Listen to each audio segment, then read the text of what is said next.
Welcome back to the deep dive. It's really great to have you with us again. Today we're going to do something just a little bit different. Right. Because usually when we talk about, laboratories or these high-performance learning environments, we have this very specific, almost cinematic image in our heads, don't we? Oh, absolutely. Yeah. We picture this totally sterile environment, the white walls, the stainless steel tables, maybe some expensive equipment just humming in the background. Right. Maybe people wearing noise-canceling headphones looking very serious. Exactly. Or if we're shifting that image to language learning specifically, you're probably picturing a classroom. Naturally. You see those rows of wooden desks, a whiteboard that hasn't been cleaned properly, so it's got those smudges all over it. Yeah, the ghost markers. The ghost markers, exactly. And a teacher just pointing at a conjugation chart with a stick or something. It's controlled, it's safe, it's warm, and frankly, it's usually pretty boring. It's the factory model of learning, really. You sit, you receive the information, and you regurgitate it. It's a very linear, very passive process. Right. But the source material we are unpacking today kind of flips that factory model completely on its head. It really does. We are looking at a language laboratory that has basically no walls, no desks, and crucially, absolutely no central heating. None at all. We're diving into a really fascinating piece of audio from the Learning English podcast, which is hosted by two people named Emma and John, and the piece is titled The Art of Descriptive Language, Winter Walks Immersion. This is such a compelling piece of audio because it completely moves the goalposts of what we consider study. We aren't just talking about, vocabulary acquisition here. Right, not just flashcards. Exactly. Not just memorizing a list of 10 words for a quiz. We are talking about actual cognitive restructuring. See, that sounds intense. Cognitive restructuring. It is intense. The mission for our deep dive today is to really explore their methodology for what they call linguistic immersion. But I want to be super clear to you listening right up front. We aren't here today to teach you the English word for snow or coal. Yeah, that's way too basic. You already know that. Right. We are exploring how you can take this incredibly mundane activity, literally just putting one foot in front of the other in a freezing environment, and turn it into a high-level brain training session. I have to say, the whole life hack angle of this really grabbed me from the start. Oh, I bet. Because I am always trying to optimize my time. If I can get my steps in, get some fresh air, and somehow upgrade my linguistic processing power all at the exact same time, that honestly feels like cheating. It does feel very efficient. But as we dig into those sources, you'll see it's actually quite rigorous. I mean, Emma and John aren't just chatting casually about the weather. No, not at all. They are discussing C2 level English, that's mastery level. They touch on neuroplasticity, the stark difference between passive absorption and active production, and how environmental factors like dropping temperatures and acoustic soundscapes actually change the physical way our brains encode information. It's wild. So let's set the scene effectively for this. The source audio kicks off with a really specific observation. John, the co-host, looks at Emma and notes that she looks revitalized. Which is a great word choice. It is, and context is key here. It is the dead of winter. Usually people do not look revitalized in February. They look gray. They look exhausted. Exactly. They look ready to hibernate. Right, because winter is typically associated with dormancy. Biologically speaking, we're mammals, We want to shut down, conserve our energy, and just stay under the duvet until spring. Same. But John spots this real energy in her, and when they unpack where it's coming from, it stems from this concept of novelty. Emma explains that she has been combining her passion for nature walks with her passion for linguistics. And this brings us right to the first major pillar of their method, which is the philosophy of intentionality. Intentionality is the absolute keyword here. It's what separates a walker from a learner. See, most of us, when we commute or walk the dog, we are in a totally passive state. Oh, 100%. We're on autopilot. We are thinking about our grocery list or, replaying an argument we had 3 years ago in the shower or worrying about an email we need to send. Guilty. I think I've spent entire hour-long walks just mentally drafting and redrafting one single work email. We all have. But Emma argues that by applying an intentionality, you actually change the neural activity in your brain. She isn't just walking to clear her head anymore. She is walking with a specific, predetermined purpose, which is to analyze the environment through the lens of a target language. So it's the difference between looking at a frozen pond and just thinking, oh, look, ice, versus looking at that exact same pond and thinking, okay, how do I describe the texture of that surface? Is it smooth? Is it jagged? Is it totally opaque? Exactly. In the source, Emma mentions that the park she visited was completely transformed by frost. Now, the passive observer sees that and just thinks, cold, maybe white. Yeah. And that's it. That is a B1 or intermediate level thought process. It's functional. Yeah. It keeps you from slipping and falling in the pond, but it's very low resolution. Low resolution is such a great way to put it. It's like watching a movie in 240p. You get the gist of the plot, sure, but you miss all the fine details in the background. Precisely. The active learner, the one who is actually practicing this intentionality, zooms in. They turn the resolution all the way up to 4K. Emma talks about articulating the sensation of crisp air on skin and the visual texture of the landscape. She actively forces herself to find the words that perfectly match the sensory input she's receiving. But why does that matter, though? I mean, from a cognitive science perspective, why not just enjoy the walk and let the fresh air do its work? Why turn it into homework? Because comfort is the enemy of growth. That's the core of it. When you just think it's cold, you are accessing a very basic, very well-worn neural pathway. You aren't stressing the system at all. It's too easy. Exactly. By forcing yourself to describe the crisp air or the biting wind, you are retrieving precise vocabulary. You are training your brain to reject the easy answer, that path of least resistance, and hunt for the accurate answer instead. It's basically resistance training for the brain. Like if you lift the 5-pound dumbbell every single day for 10 years, you aren't actually getting any stronger. Right. You have to pick up the heavier weight eventually. And in this case, the heavier weight is the word crisp or texture, instead of just defaulting a cold. And this leads directly into the specific environment they're in. They are in winter, and winter provides a very unique challenge for language learners. The source material refers to this as the white trap. The white trap. I really liked this concept when I heard it. Because let's be honest, when I think of winter landscapes, my brain just screams white. White snow, white sky, white ground. It's just a monolith of one color. That is the trap right there. If you are walking through a winter landscape and your internal monologue just says white, white, white, you have completely disengaged. You are glossing over the actual physical reality in front of you. You are effectively blind to the nuance just because your vocabulary is limited. So how does Emma break out of that trap? Like, how do you describe white without just saying white over and over? She looks for the nuance in the light and the texture. In the source, she starts listing words like frosted, crystalline, and bleak. Crystalline is such a beautiful word. It creates a completely different image in your head than just saying frozen. It does. It implies structure. It implies light reflecting off surfaces, maybe a bit of sparkle or geometry. It implies a certain fragility, too. Yeah, like glass. Exactly. And bleak implies an emotion, a starkness, perhaps a lack of hope or a lack of color. These are words that carry real weight. But she goes even further into what she calls meteorological nuances. Oh, this part was so great. She talks about the difference between sleet, hail, and freezing rain. And I'll be completely honest here, even in my native language, I sometimes mix those up. I just call all of it miserable stuff falling from the sky. And most people do. And that is exactly why textbooks often gloss over them. Textbooks like to keep things tidy and simple. They teach you it is raining or it is snowing. But the real world isn't tidy at all. No, it's messy. Emma points out that last week she was out walking and it was sleeting. And she realized in that moment she had to distinguish that specific weather event from hail or freezing rain in her target language. You know, for the sake of the listener, let's actually define those. Because I think I know, but now I'm doubting myself. Yeah. What is the actual scientific difference? Fair enough. It really comes down to atmospheric physics. Freezing rain is rain that falls as a liquid, but freezes the exact moment it hits a surface, like your car windshield, the road, or a tree branch. That creates that incredibly dangerous glaze. Right. The invisible sheet of ice that makes you slip instantly when you step off the curb. Exactly. Now, sleet is different. Sleet occurs when snowflakes melt into rain as they fall through a warm layer of air, but then they refreeze into ice pellets before they hit the ground, so it actually bounces. Oh, so it has a sound? Yes, it has a very distinct tick-tick-tick sound when it hits your winter coat. Okay, and then hail. Hail is totally different. It's formed in thunderstorm updrafts. It's literal balls of ice that are cycled up and down inside a cloud until they get heavy enough to fall. And that usually happens in warmer months, actually. You very rarely see real hail in the dead of winter. Okay, so there's a clear physics difference there. But why does that distinction matter for someone who is just trying to learn a language?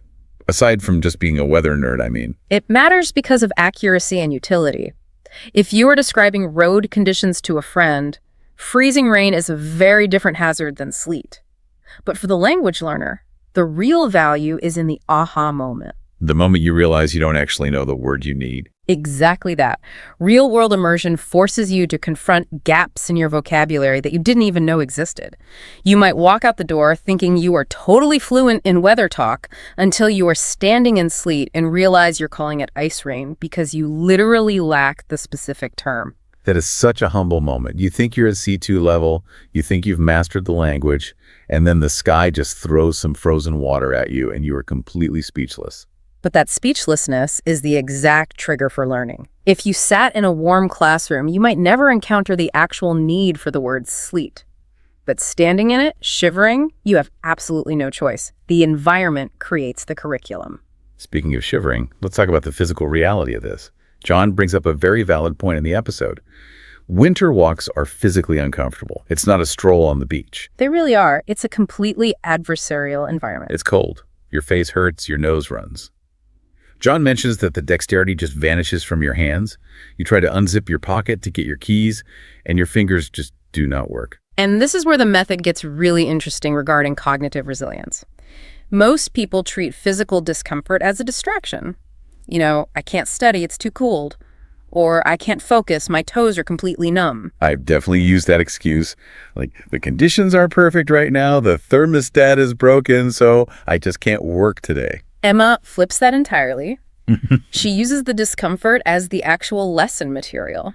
She tells this great story about walking by a river and seeing a group of ducks just huddled together on the ice. The huddled ducks. That is such a classic winter image. It is very picturesque. The river is likely this dark gray, the sky is gray, and there are these bright splashes of color from the mallards, so she wanted to take a photo of it, but she couldn't.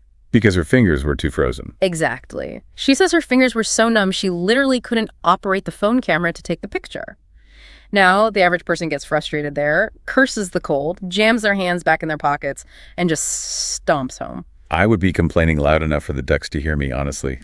Stupid phone, stupid weather. But Emma uses it as a learning trigger. Instead of complaining, she starts listing vocabulary words to describe her own physical state. So instead of just suffering, she's analyzing the suffering in real time. In a way, yes. She lists words like numbness, stiffness, dexterity. She practices idioms in her head like chilled to the bone. Chilled to the bone. That is such a visceral idiom. You really feel that one deep inside when you hear it. You do. And here is the fascinating science part. By attaching the language to the immediate physical sensation, you create a much, much stronger memory anchor. This is a concept called embodied cognition. You will never forget the word numbness if you learned it while you literally couldn't feel your own fingers. That makes perfect sense. It's not an abstract concept written on a flashcard anymore. It's a lived reality. Yeah. Your body remembers the definition just as much as your brain does. It also builds psychological resilience. John points this out. Instead of complaining, the learner is cataloging. It completely changes your relationship with the discomfort itself. You aren't a victim of the cold weather anymore. You are a researcher of the cold. I absolutely love that shift in perspective. You're a researcher of the cold. So you're out there, you're freezing, you're analyzing your own numbness. But practically speaking, how do you actually do the language part? Are you just talking to yourself like a crazy person in the middle of the park? Well, this brings us to segment 4 of our dive, the mechanics of the method. Emma breaks it down into a few different strategies because, yes, there is definitely a social stigma to walking around talking to trees. A slight one, yes. Yeah. People might give you a very wide berth on the trail. She mentions internal monologue versus speaking aloud. The first step is purely internal. You formulate the complex sentences in your head. This is safe. No one knows you're doing it. But she does admit to narrating aloud eventually. She does. She says, if the coast is clear, she narrates the walk out loud to herself. If the coast is clear. I do that too, actually. I check over my shoulder, make sure no one is walking up behind me, and then just start muttering. It feels, as Emma freely admits, slightly absurd. Slightly absurd is probably an understatement. If I saw someone walking down a trail, pointing at a random shrub and saying, the branches are brittle, I'd probably cross the street. You might. But John really validates this approach. He mentions he does the exact same thing with his Spanish practice. It bridges a crucial gap. It is one thing to understand a word when you hear it, that is passive recognition. It is a completely different neural firing process to produce that word, to physically shape your mouth around it, and to hear yourself say it out loud. It's kind of the difference between reading sheet music and actually sitting down to play the piano. So that's a great analogy. You need the physical motor skills of speech. She also mentions recording herself doing this. Wait, recording herself to critique her pronunciation later? Yes, pulling out the voice memo app on her phone and just speaking the environmental description directly into it. That takes some real courage. Yeah. Most people absolutely hate the sound of their own voice on a recording. Oh, it's the worst. It's physically painful for some people to listen back to, but it provides completely objective feedback. You can hear exactly where your rhythm is off, or where you hesitated looking for a word. You can't fix what you refuse to acknowledge. Now, John brings up a really cool point here about the winter silence in the brain. He connects the environment directly to neuroplasticity. He does. And neuroplasticity, just briefly, is the brain's ability to reorganize itself by forming new neural connections. It's literally how we learn anything at all. Emma claims that when you are relaxed, neuroplasticity is significantly enhanced. And the winter walk is relaxing, even with the numbness and the chill to the bone feeling we just talked about. Well, there is a very specific quality to winter silence, which we will dive into more in a moment, that deeply aids focus. It essentially lowers the cognitive load on the brain. Think about summer for a second. There are bugs buzzing, kids screaming in the park, lawnmowers going off, bright colors everywhere. It is a massive amount of sensory data to process. That's true. Winter is stripped back. It's very minimalist. Exactly. John compares it to mental downtime. He mentions that he usually listens to music on walks, but Emma suggests that listening to podcasts or audiobooks related to nature while walking creates this full immersion loop. But the environment itself, being much quieter and visually simpler, allows your brain to allocate more of its resources strictly to the language task. But the ultimate challenge she poses, and this is the really hard one, the thinking in English challenge. This is the holy grail of language learning, stopping the internal translation process completely. Explain that a bit more for the listeners who might not be linguists. What does she mean by stopping the translation? Well, usually if you are a native speaker of, let's say, French, and you see a tree, your brain immediately says arbre. Then if you want to speak English, your brain has to do a quick lookup in a mental dictionary. Arbre equals tree. There is a microsecond delay there, a mental middleman. Right. It's a two-step process. Visual input, then native label, then target label. Emma's challenge is this. See the tree and immediately describe the bare branches silhouetted against the gray sky without ever letting your native language enter the chat. So a direct connection. Yes. Visual input, straight to English output. Exactly.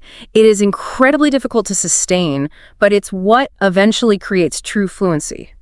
It forces the brain to rewire the associations directly to the physical object, rather than routing everything through the filter of your mother tongue. But what happens when you inevitably hit a wall? Like you're trying to think in English, you see a specific bird, and you just blank. You don't know the word. Do you just give up? Do you pull out a dictionary right there in the snow? No, because that breaks the cognitive flow. You go on a treasure hunt instead. And this brings us to segment 5 of our dive, dealing with the unknown. I really love the treasure hunt framing here. It basically turns a failure into a game. Emma gives a very specific, lovely example. She saw these small birds on her walk. She didn't know the English name for them. But instead of ignoring them or trying to look them up immediately with her frozen fingers, she described them visually. She noted that they looked like spice drops on the snow. Spice drops on the snow. That is such a vivid, almost cinematic description. I can perfectly picture little brown or cinnamon-colored specks against the white. Exactly. And because she observed them so closely, because she anchored that spice drop image in her head, she could easily look them up later when she got home to the warmth. And what were they, did she say? They were snow buntings. Snow buntings. I have never heard of those in my life. Neither had Emma until she saw them in person. And that is the massive takeaway here. You cannot learn the word if you don't encounter the object first.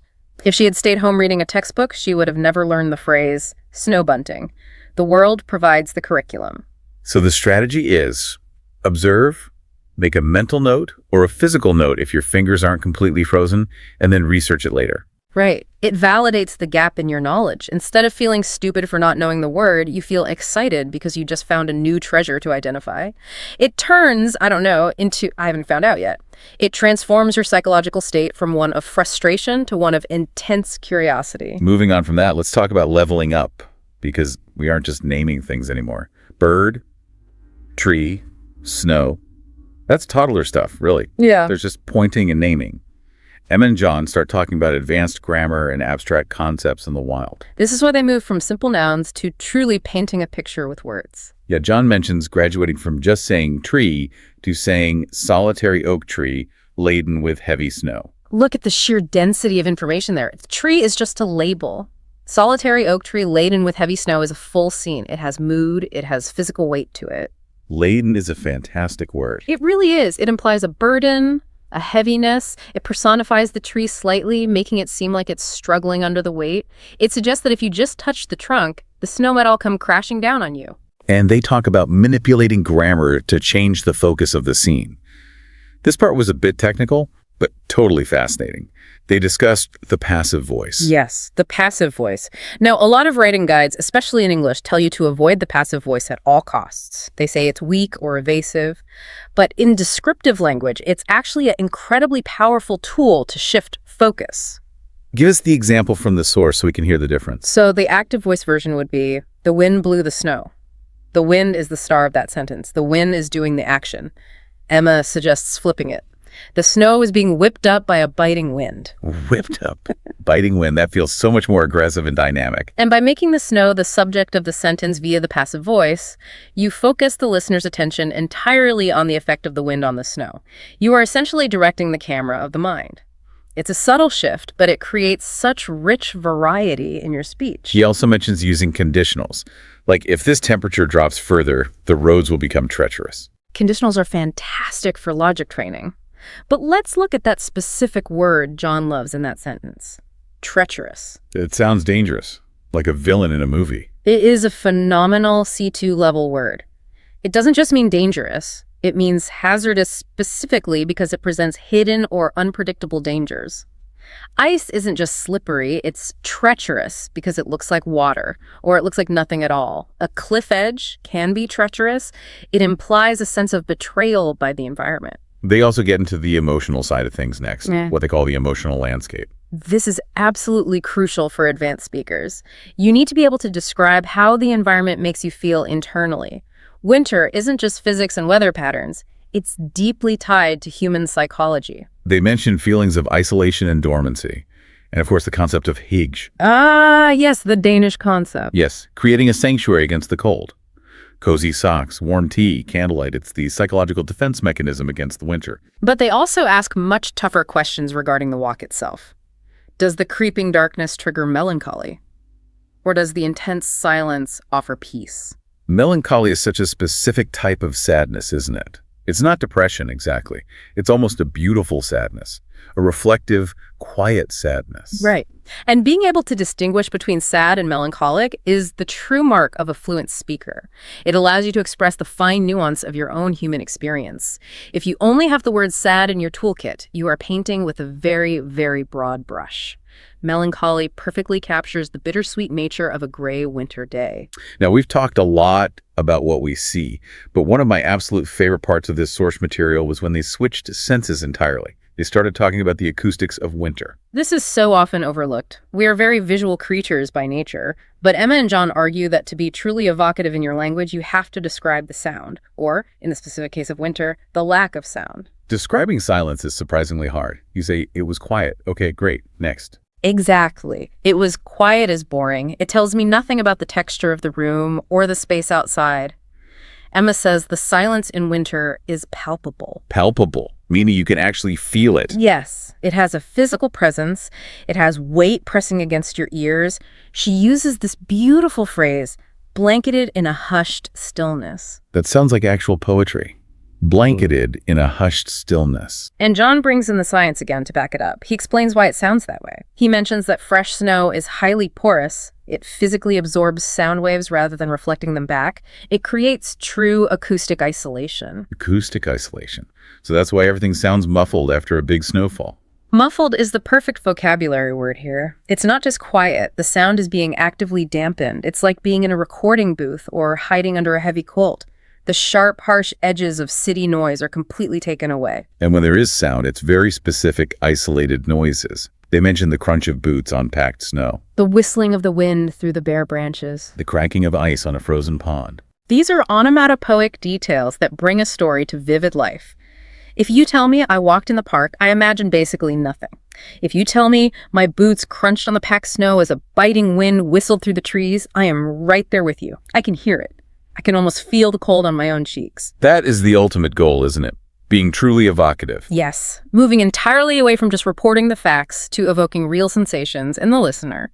Now, before we start thinking Emma is just this perfect, poetic, snow-walking goddess who never makes a single mistake, we have to talk about the reality check segment. The penguin on the ice? I laughed out loud at this part of the source. It was just so incredibly relatable. It is a fantastic anecdote because it completely punctures the pretension of the whole exercise.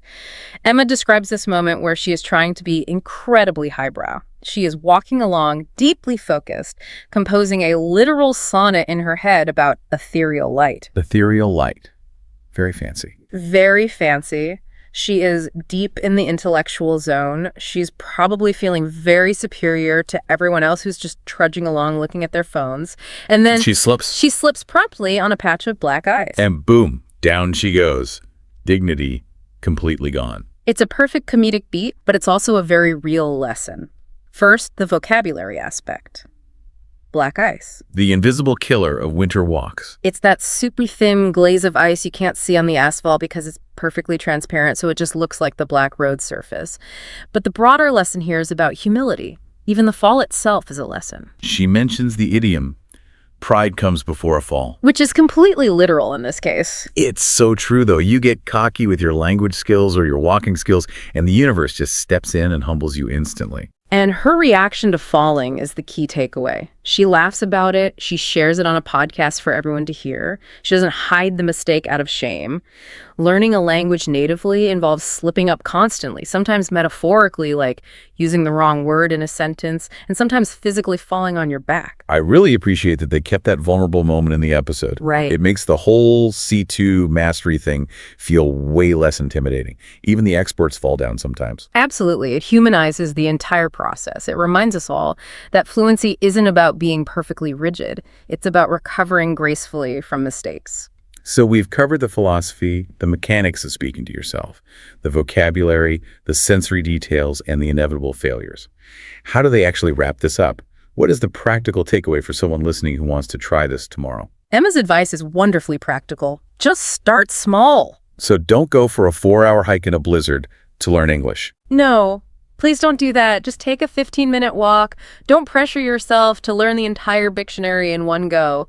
Just notice the light, observe the shadows, listen to the sounds. Just be present in the environment. And record your thoughts if you're feeling brave. If you're brave enough, yes. But John adds the golden rule of almost anything in life. Consistency beats intensity. I need to tattoo that on my forehead, honestly. Yeah. Consistency beats intensity. It is so much better to do 15 minutes every single day than to go hard for 3 hours once a month and burn out. Exactly. The brain needs that regular rhythmic repetition to build those neural pathways we talked about earlier. It needs the habit loop. If you only do it once, it's just a fun novelty. If you do it daily, it becomes a permanent skill. And then, very fittingly, after their freezing cold walk in the Source episode, they decide to head inside. They do. They head inside for a warm beverage to finally find that hidge. That cozy sanctuary we all crave. It leaves the listener with such a warm, resolved feeling. They have braved the harsh elements, they've done the hard cognitive work, and now they get to earn the reward. So what does this all mean for us? For you listening right now, wherever you are? It means the world is your classroom. And I know that sounds like a massive cliche, but this method actually proves it. You don't need expensive software subscriptions or a plane ticket to London to immerse yourself. You just need to step outside your front door with real intentionality. It means looking at the world not just as a blurry background for your life, but as rich content to be actively analyzed and described. And it challenges us to find the specific words. Don't settle for good, bad, hot, or cold anymore. Push your brain for exquisite, treacherous, stifling, or biting. You know, before we go, I really want to leave you with a thought, a final provocative thought based on what we just spent the last hour discussing. Let's hear it. The source material talked a lot about the silence and the void of winter and how that empty space allows the brain the bandwidth for learning. The acoustic isolation. Right. So if we apply this narrated walk technique to other boring, silent parts of our lives, like commuting on the train or cooking dinner or folding laundry, how much dead time could we actively convert into cognitive growth? That is a remarkably powerful question. We spend dozens of hours every week in that dead time. And specifically regarding that acoustic isolation concept, how often do we actually listen to the texture of silence in our own lives? When was the last time you sat alone in a room and didn't just think it's quiet, but actively tried to describe the quality of that quiet? Is it a heavy silence, an expectant silence, or peaceful silence? Exactly. Go find your silence today and name it. Thanks for diving in with us. Keep learning. See you next time. I want to start today with a scenario that I think every single person listening has experienced. Oh, absolutely. In fact, if you live in the Northern Hemisphere, you've probably experienced this exact thing within the last week. I know I have. Right. So I want you to picture it. You are standing outside. It's January. It's maybe 10 in the morning, but the sun is hanging so low on the horizon that it looks like it's already thinking about clocking out for the day. It's barely making an effort. Exactly. And you are looking at a field or a park or maybe just your own backyard, and it is completely covered in snow. It is quiet.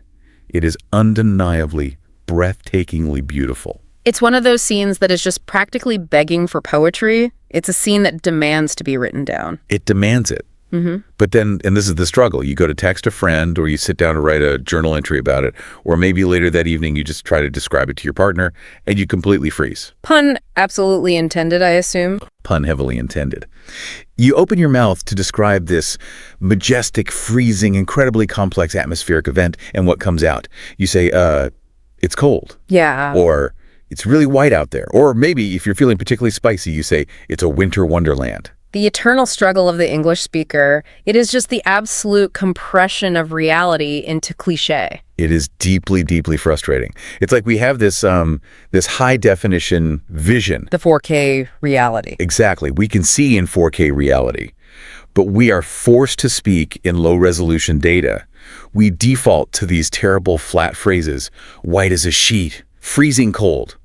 It's almost like the cold weather literally freezes our vocabulary along with our fingers.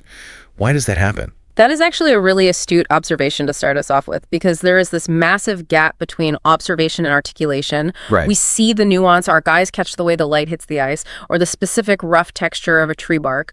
But our brain, purely for the sake of cognitive efficiency, just grabs the nearest available label. Because it's easier. Way easier. In winter, those labels are usually just cold, dark, and white. The brain essentially says, okay, I've categorized this environment. It's not a threat. Let's move on.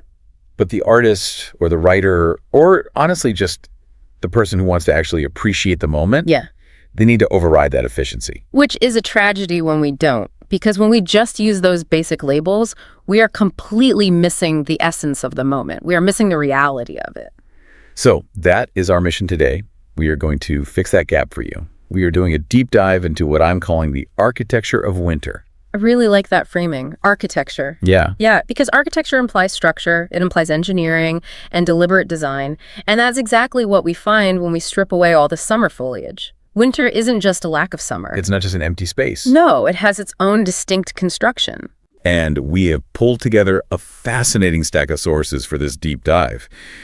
We are looking at some really advanced linguistic breakdowns of nature writing, some meteorological studies on how winter light actually works from a physics standpoint, and guides on C2 level English proficiency that focus specifically on immersion techniques. And I want to clarify for the listener right off the bat, C2 level is the highest tier of language proficiency. It's absolute mastery. But don't let that scare you. Right, because we aren't just doing a grammar lesson here. We aren't going to sit here and conjugate verbs. The sources we are using make this brilliant argument that upgrading your vocabulary actually upgrades your perception. You can't see what you can't name. Exactly, or at least you can't hold on to it in your memory.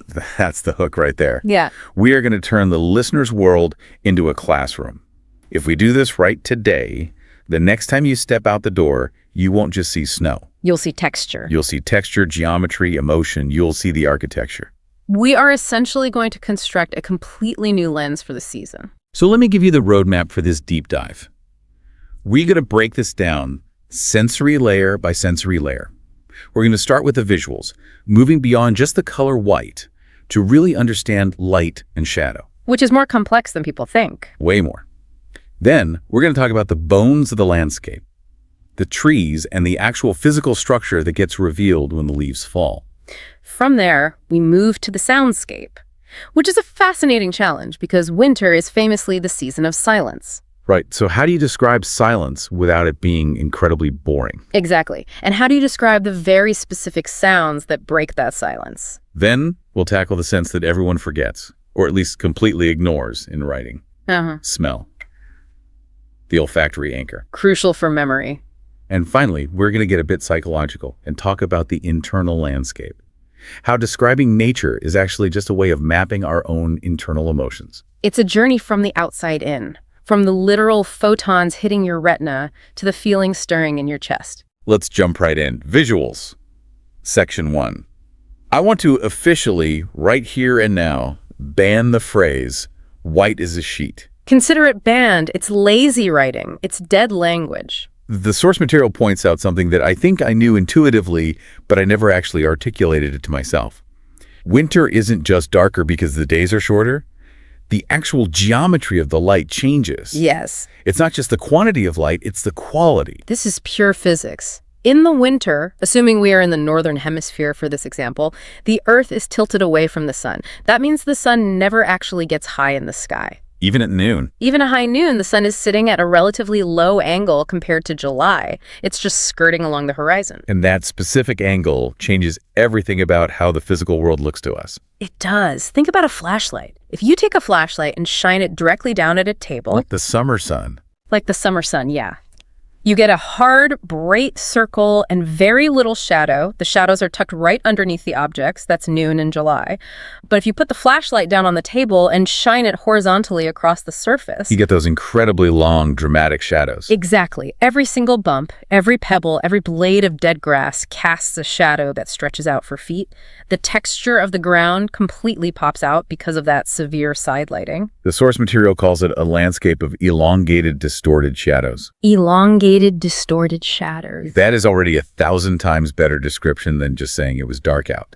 It gives the scene instant depth. That creates drama. But it's not just the shadows that change, it's the quality of the light itself. The sources spend a lot of time contrasting the word bright, which just measures raw intensity like lumens, Right. contrasting that with words like diffused or ethereal. Ethereal. That is a word I see in books all the time. An ethereal glow. But I feel like people are somewhat scared to say it out loud in normal conversation because it sounds, I don't know, maybe overly poetic or a bit pretentious. It can definitely feel that way if you don't know exactly what it means or why you are specifically using it, but it is an absolute powerhouse of a word. Bright is a spotlight. It's harsh. Okay. Ethereal, on the other hand, suggests a light that is delicate, almost spiritual. It implies that the light isn't quite solid. Like it's not coming from one single pinpoint source. Exactly. Think about a cloudy winter day, or a day with a bit of mist, or that diamond dust in the air. The sunlight is physically bouncing off the microscopic ice crystals suspended in the atmosphere. It's being scattered. So the light seems to be coming from everywhere and nowhere at the exact same time. It glows. That is what ethereal means in this context. It elevates the description from a dry weather report to an actual scene setting. So saying the sun was bright is just giving the listener data. Mm-hmm. But saying the light was ethereal is establishing a mood. Yeah. It immediately tells the listener, hey, this scene is fragile. This scene is otherworldly. And let's talk about that otherworldly aspect for a second. Yeah. The sources mention that winter light often lacks the warm spectrum. The reds and oranges. Right. Unless it's specifically sunrise or sunset, midday winter light is often very, very blue. Is that because of the reflection off the snow? It's partly reflection, but it's also partly the scattering of blue light in the atmosphere at that specific shallow angle. And here's the interesting biological part. Blue light focuses differently in the human eye than red light does. Really? Yeah, it can make things look sharper, yet noticeably colder. Which brings us to another phenomenal word the text highlights, crystalline. Oh, I like that. The air was crystalline. It implies clarity, hardness, and precision. Summer air is often described as hazy or shimmering with heat. Humidity makes the air feel thick and heavy. You wear the summer air. Exactly. But winter air, especially on a bitterly cold day loses all its moisture. It becomes incredibly clear. Crystalline perfectly captures that. It's so clear and sharp, it feels like you could snap it like a thin wine glass. Okay, so we have this low ethereal light casting elongated, distorted shadows through crystalline air. I am freezing just picturing it. Now let's look at what those shadows are actually falling on.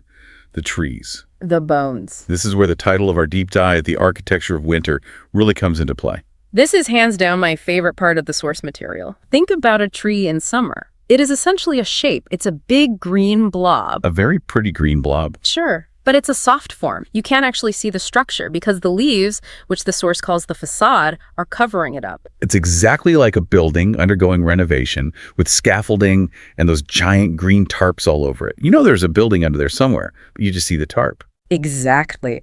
But winter strips the landscape back to its literal bones. The facade is gone, the engineering is completely revealed, and suddenly you aren't just looking at a lovely oak tree. You are looking at a complex, tortured, structural masterpiece. You see the history. You see the stress points. You see how the wind has shaped it over decades. The sources use a very vivid, almost gothic image here to describe this. Skeletal fingers reaching for the sky. It is a classic metaphor, almost a trope, but let's unpack why it works so incredibly well. Why use the word skeletal? Well, for obvious reasons. First, it physically looks like bone. It's stripped bare. It implies death, or at least a severe lack of life. Yeah. And visually, it's often pale against a dark gray sky or stark black against the white snow. Right. But it also implies structure. The skeleton is the core foundation that holds the entire thing up. But then you have to add the second part of that phrase. Fingers reaching. That's the verb doing the heavy lifting. Reaching. If you just say the branches pointed up, that's geometry. That's math. It's boring. If you say fingers reaching, that is an action. It implies a desperate sort of agency. It suggests a yearning. Exactly. Maybe they are reaching for the sun that is too far away on the horizon. Maybe they are begging for spring. It imparts an emotional weight to the tree. You are actively projecting a struggle onto the landscape. And that right there is the fundamental difference between reporting, like saying the tree had no leaves, and actual storytelling. Storytelling infuses the inanimate object with intent. The source material goes even deeper into the actual texture of these fingers, these branches. We have a really stark contrast between two specific words, gnarled and interwoven.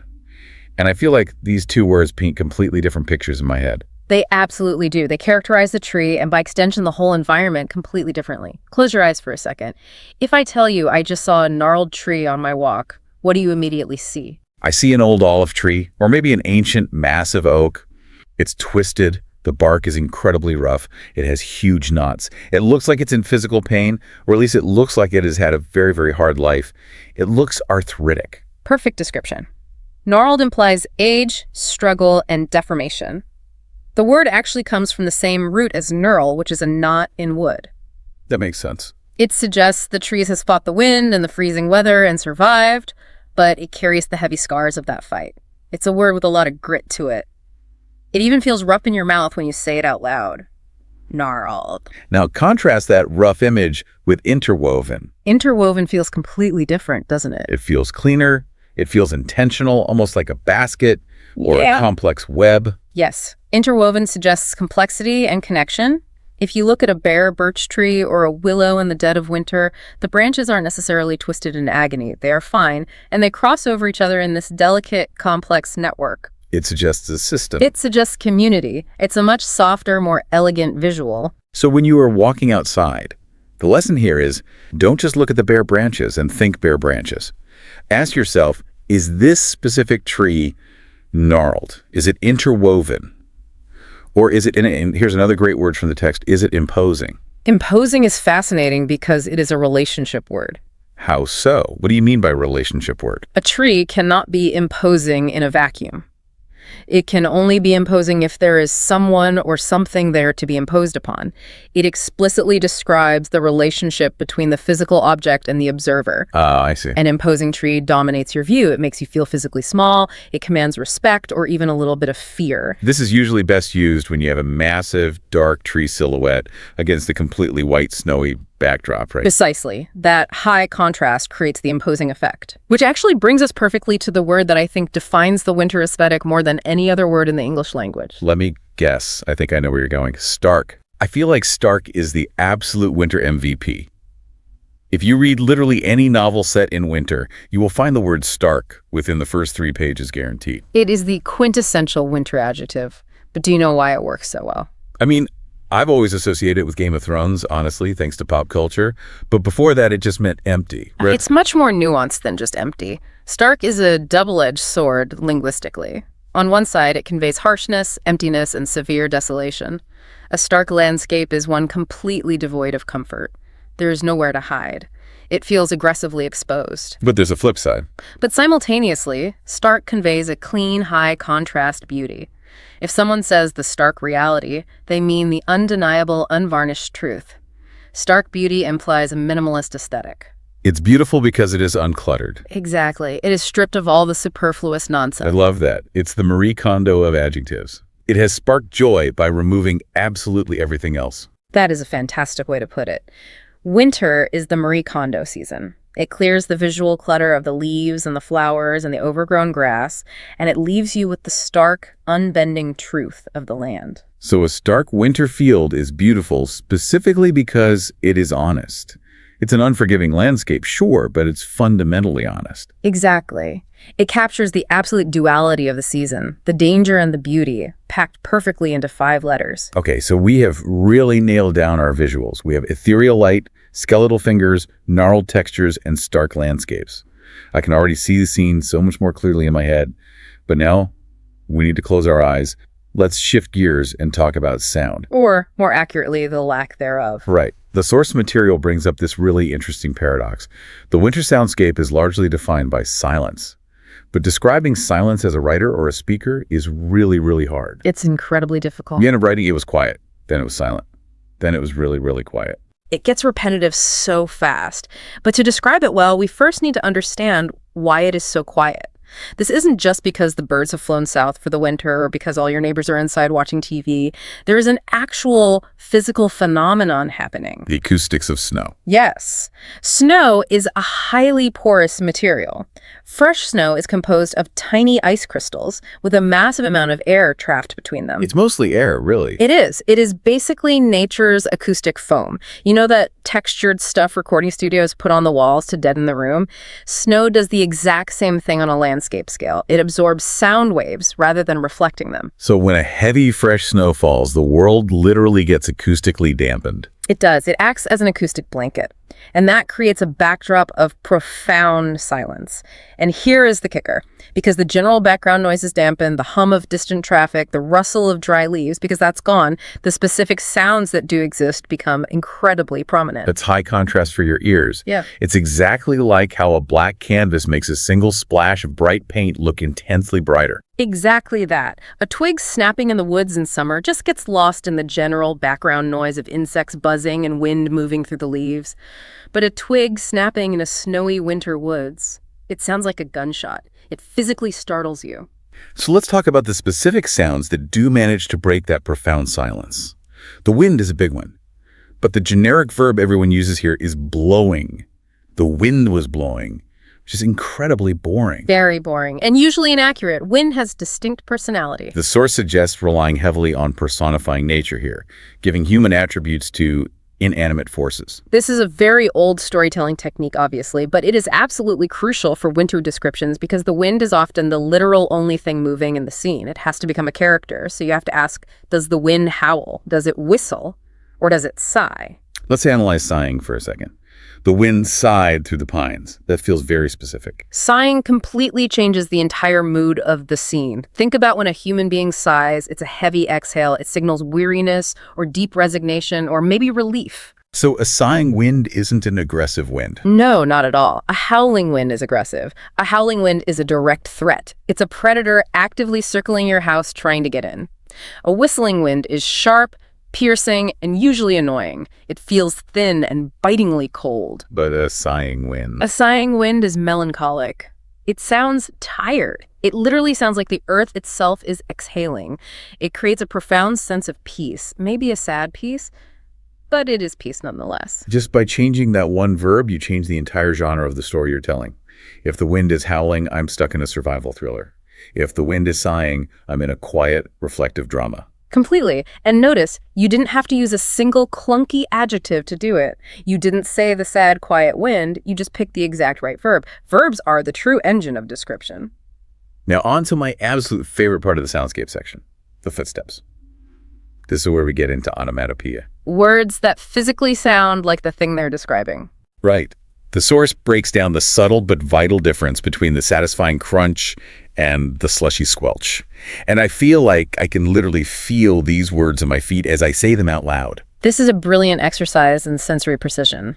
We have all heard that crunch. It immediately implies the snow is tightly packed. It tells us the ambient temperature is well below freezing. Is it dry snow? Yes. Physics-wise, that crunch you hear is the actual breaking of the microscopic ice bonds between the snow crystals, combined with the friction of your boot. It's a crisp, highly sharp sound. It feels clean. It signifies stability underfoot. It really is the best sound. I honestly go out of my way to step on crunchy snow on the sidewalk. But then on the other end of the spectrum, there's the squelch.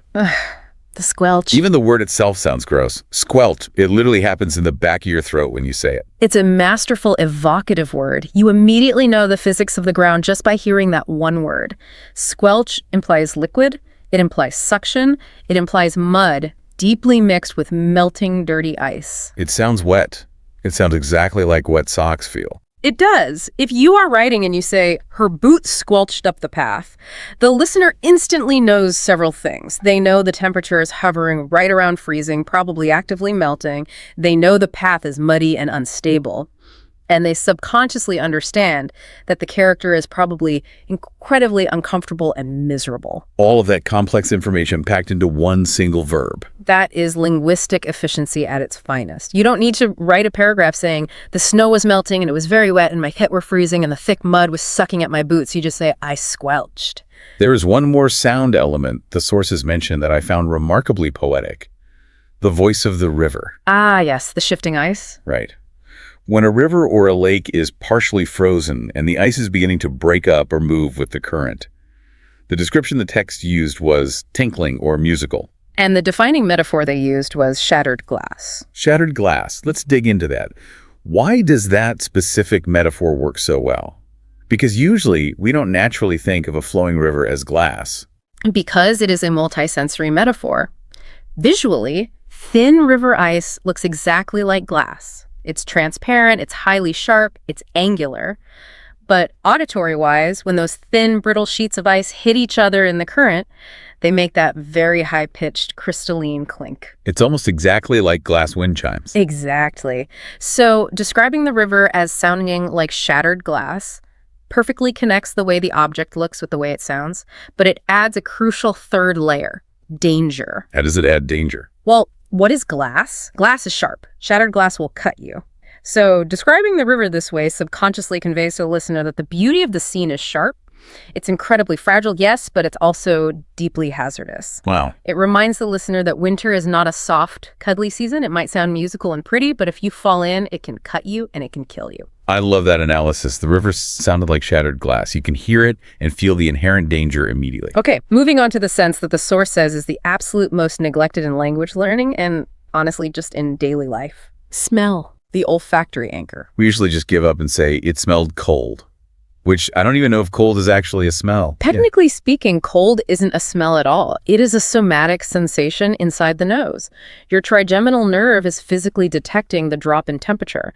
But you're absolutely right. We completely ignore smell when we describe things because humans are primarily overwhelmingly visual creatures. We navigate our entire world by sight. But the source makes a compelling argument that smell is the ultimate shortcut to memory. It is the biological superhighway to memory. From an anatomical standpoint, the olfactory bulb in your nose is directly physically wired into the amygdala and the hippocampus. Those are the emotion and memory centers, right? Exactly. It completely bypasses the logical reasoning centers of the brain. So a smell can trigger a deep memory faster than looking at a photograph. Much, much faster and much more viscerally. You smell a specific brand of crayons, and you are instantly back in your kindergarten classroom. You smell a very specific perfume on the street, and your body remembers an ex-partner before your logical brain even realizes who you're thinking of. So how do we actually describe the air in winter? Because winter generally suppresses smells, doesn't it? It does. Cold air physically suppresses the volatility of odor molecules. Things literally emit less smell in winter. That is precisely why a city garbage can smells horrific in August, but barely smells at all in January. The molecules just aren't moving as much. So the air fundamentally smells clean. The source suggests relying on words like crisp, clean, and invigorating. Crisp implies something fresh, very dry, and cool, like biting into a fresh apple. Invigorating implies that the cold air physically wakes you up. It gives you energy. It's the exact opposite of a stifling summer heat that just puts you to sleep. But because those heavy background smells are completely gone, there are no rotting autumn leaves, no blooming spring flowers, no hot baking asphalt. The smells that do manage to exist are incredibly powerful. And the real gold nugget from the sources here was this specific example of wood smoke. Yes, the chimney fire, the ultimate scent of civilization in the wild. Picture this scenario. You are walking in the freezing cold. You are breathing that crisp air, and suddenly you catch a faint whiff of a fireplace from a house somewhere nearby.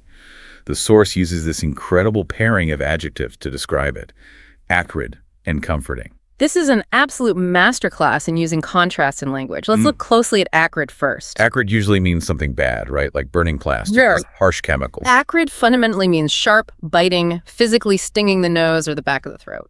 And technically, any kind of smoke is a physical irritant. It is acrid by definition. If you inhaled a massive lumful of it, you would choke.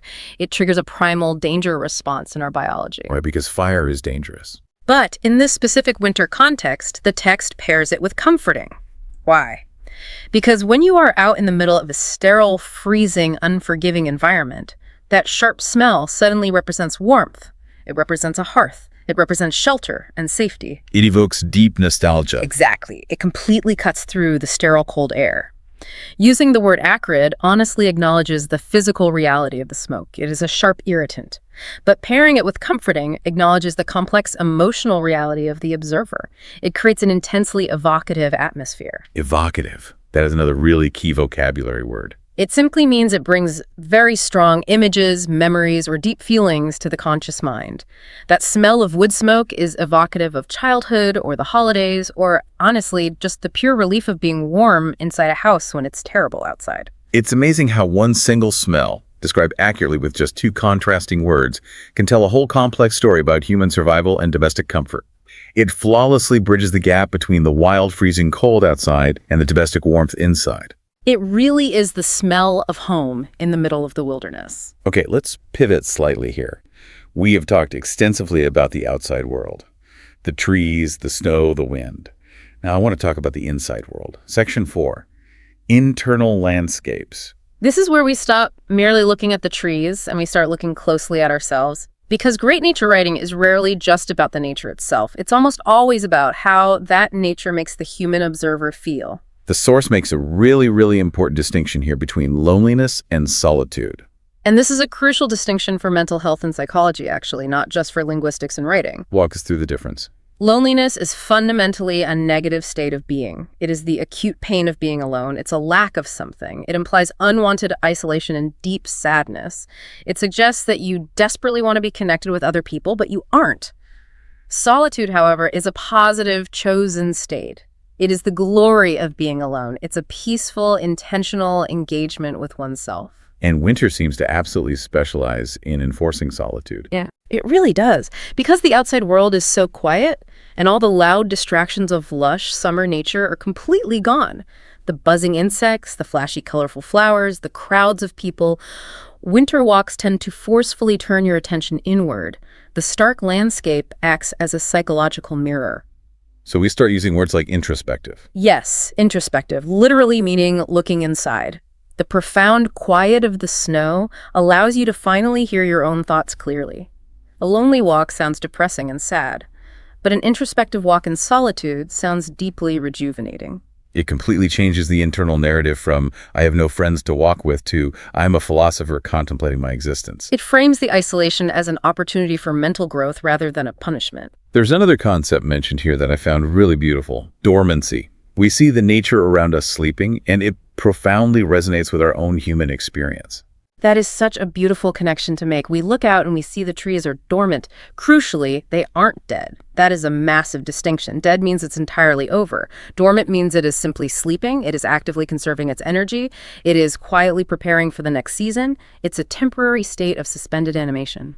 And in a modern culture that is so obsessed with constant, unrelenting productivity, the whole grind set mentality, you must always be working, always be blooming, always be producing. Seeing nature forcibly take a massive break can really remind the observer of their own desperate need for dormancy. It biologically validates our human need for rest.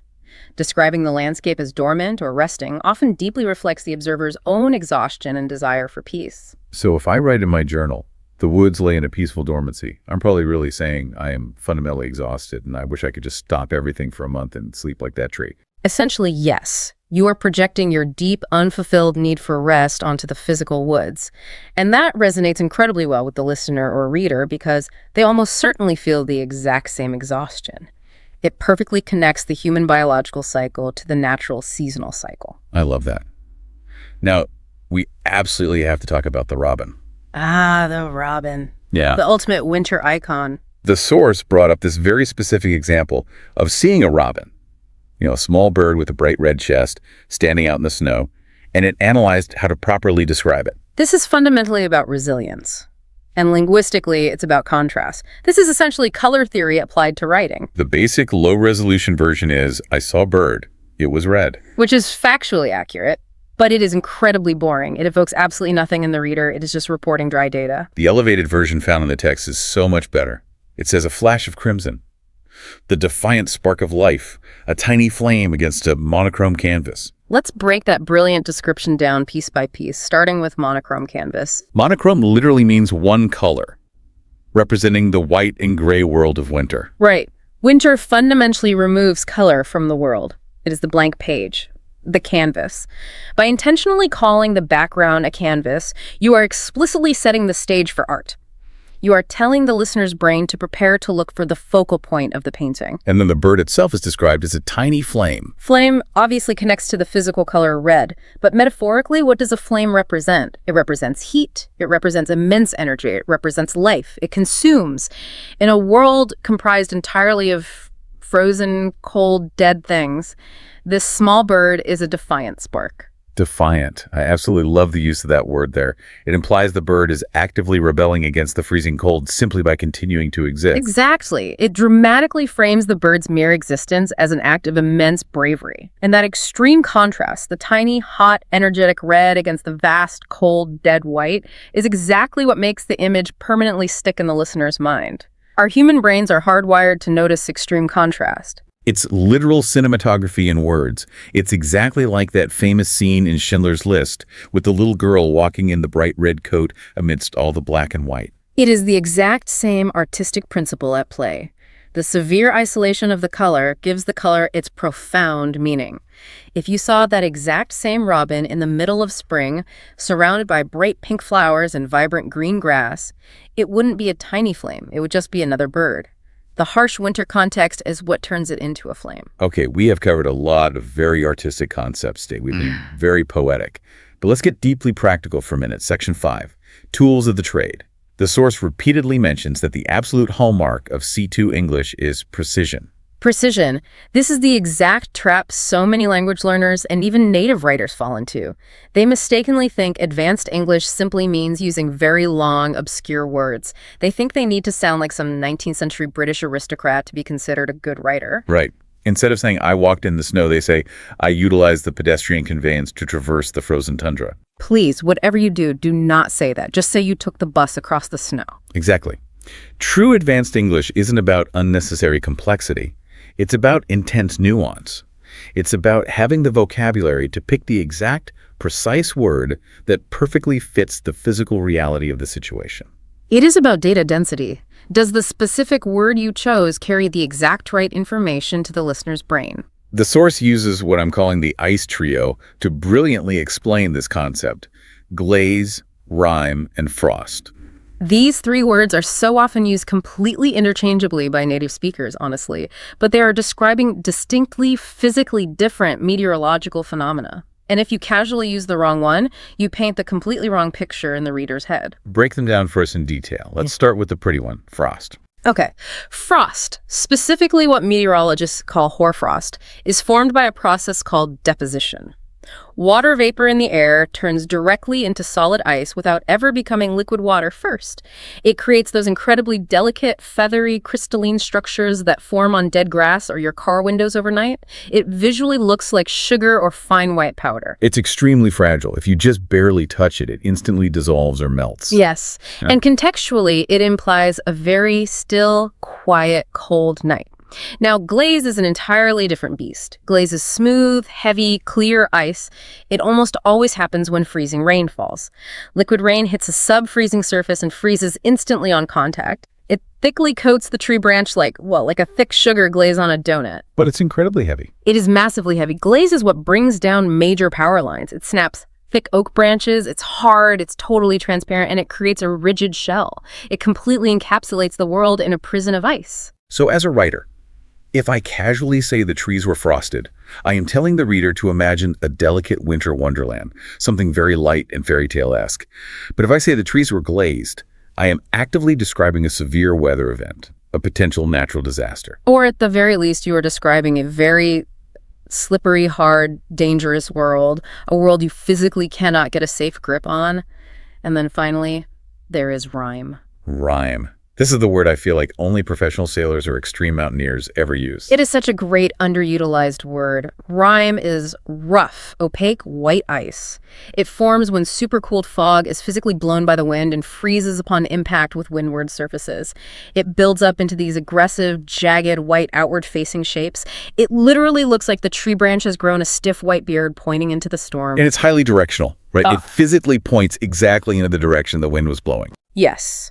It looks visually aggressive. It provides instant data about the recent weather. It tells you exactly which way the freezing wind was howling. So, to summarize the nuance, if you describe a tree as having delicate, feathery frost, you are painting a still, quiet picture. If you say it is encased in a heavy glaze, you are describing something violently trapped. If you use the word rime, you are explicitly implying dense fog, high wind, and brutal exposure. The words themselves carry complex meteorological data. Exactly. Using a thesaurus isn't about desperately trying to sound smart. It is entirely about finding the specific word that contains the exact right data for the picture you were trying to paint. The source material actually calls this the thesaurus trap. Yes. It is a massive warning. Do not ever grab a big word just because it sounds fancy or impressive. If you incorrectly use the word rime to describe the smooth, clear ice frozen on top of a sidewalk puddle, you're factually wrong. You instantly break the immersion because the educated reader or listener stops and goes, wait, that's not what that actually looks like. So the overarching advice for building this precision is to read widely. Read Thoreau. Read fantastic modern nature writers like Robert Macfarlane. Carefully study how they do it. Notice that the masters don't just endlessly stack up 10 adjectives in a row. They heavily rely on precise verbs and evocative metaphors. They almost never say the very white snow. They say the heavy blanket of silence. That brings us perfectly to the final section of our deep dive, the final challenge. Because it's one thing to sit here inside and listen to us talk abstractly about ethereal light and gnarled trees, but it is an entirely different thing to actually have that specific vocabulary readily available in your brain when you desperately need it. We really need to bridge that massive gap between passive knowledge, which is just recognizing a word when I say it to you, and active knowledge, which is actually being able to pull it out of your own memory banks when you are standing outside freezing in the cold. The source material gives a very specific, actionable exercise for this. They call it the 3 sense exercise. It is a totally brilliant, deceptively simple drill. Here is the exact instruction for the listener. Go outside. It absolutely does not have to be some grand hours-long hike in the wilderness. Literally, just step out your front door onto the pavement for 5 minutes. Okay, I am actively visualizing it right now. I've got my coat on. I am outside. Now pick one singular, simple physical object. A single dead leaf, a frozen puddle, a specific cloud. Do not try to describe the entire sweeping landscape. Just pick one tiny thing. Okay, I pick a frozen puddle sitting on the concrete sidewalk. Now, the challenge is to describe it using 3 distinct separate senses: sight, sound, and physical feeling. And you have to narrate it out loud to yourself. Seriously, talk out loud to yourself like a crazy person. Okay, let me actually try this right now. Sight. It's not just clear ice. It's mottled with brown dirt. It has tiny white bubbles trapped, suspended inside it. It has these long white fractures running through it that look exactly like a complex spider web. Good. Mottled and fractures. Those are significantly better words than just saying it's dirty ice. Now, shift senses. Sound. Physically step on it with your boot. Okay, I step on it. It doesn't squelch, obviously, it's frozen. It gives a really sharp crack, like a sudden pistol shot crack echoing off the buildings. Very nice. Pistol shot. That specifically implies high tension and sudden violent release. Now the final sense. Feeling. And you can't just say it feels cold. It's slick. It feels inherently dangerous. The surface is totally unyielding under the heavy rubber of my boot. Unyielding. That is a phenomenal word choice. It subtly personifies the ice as being stubbornly resistant to you. So now put it all together. You have a mottled, fractured surface that gave a sudden pistol shot crack and felt entirely unyielding underfoot. Wow. When you say it back to me, that literally sounded like a polished line from a published novel. And you effortlessly generated that in about 30 seconds. But it was actually really hard work. I genuinely had to pause, search my brain, and think. But that internal struggle is exactly where the actual neural learning happens. The physical act of forcing your brain to rapidly switch categories from sight to sound to feeling forcibly makes your brain dig deeply for those highly specific, nuanced words. If you just casually look at it as you walk by, your brain stops at the word ice. But if you force yourself to describe the exact sound and the specific tactile feel, you have to access deeper vocabulary like crack and unyielding. It's essentially intense cross-training for your active vocabulary. Exactly. You are literally turning the entire outside world into your own private classroom. You are gamifying your daily walk to the bus stop. That really is the underlying philosophy of all this. The everyday world is the source material. And the truly beautiful part is, the more you actively possess the words to describe it, the more you actually see it in the first place. That is the grand secret of perception. If you finally learn and internalize the specific word rhyme, I guarantee you will suddenly start noticing rhyme everywhere after a foggy freeze. If you don't know the word, your brain just filters it out as random white stuff. Having the language literally expands your physical perception of reality. That is incredibly deep. It's almost like the limit of my language is the absolute limit of my world. Ludwig Wittgenstein would wholeheartedly agree with you on that point. So let's take a minute to wrap all this up and synthesize what we've learned. We have gone on a massive journey today. We started with the eternal struggle of falling back on lazy cliches. We moved systematically through the skeletal architecture of the bare trees and the complex nature of ethereal light. We finally learned exactly why the shadows in winter are so dramatically elongated and distorted. We listened closely to the melancholic sighing wind and the dangerous shattered glass sound of the moving river. We finally learned the vital squishy difference between the satisfying crunch and the miserable slushy squelch. We smelled the complex, acrid, but deeply comforting wood smoke in the crisp air, and we explored the profound internal solitude and introspection that the quiet season brings. We learned that dormancy is absolutely not death. It is essential restorative rest. And we learned that the simple little robin isn't just another bird in the yard. It is a defiant spark. A tiny, brave flame set against a vast monochrome canvas. And finally, we practically armed ourselves with the essential tool of precision. We learned to avoid the dangerous thesaurus trap, we mastered the physical difference between glaze and rhyme, and we practiced the three-sense exercise to make this vocabulary active. The ultimate takeaway is that it's not really just about memorizing fancy adjectives. It is fundamentally about connection. Connection to the physical environment you are in, and ultimately, a deeper connection to the listener you are trying to share it with.